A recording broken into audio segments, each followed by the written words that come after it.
Hi, my name's Tantum and I'm a paediatric sleep consultant, and I've been working with little ones and their parents for over 30 years, helping them to understand their baby's sleep better, and hopefully meaning that parents get a good night's sleep too.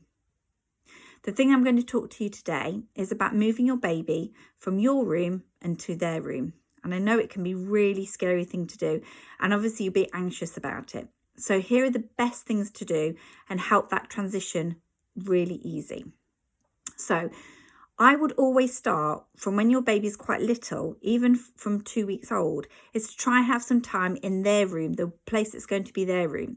So sometimes having naps in there, or you can change their nappy or change them for bedtime in there. So it's a familiar room for them rather than 6 months old, which is the recommended time that you put your baby in their own room. You don't have to be a whole new experience for them. Lots of different smells and lots of different sounds. So a familiar environment for them.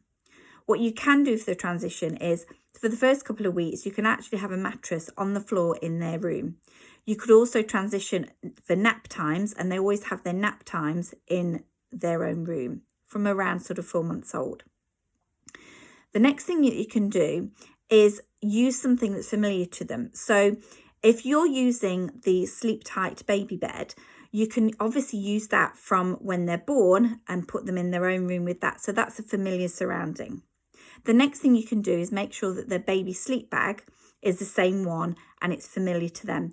And if you're having your baby in the same sheets and the same baby sleep bag, use the smells that they've used. So don't wash everything. Make sure it's a familiar smell and then have it into their own room. So again, they've got that familiar smell.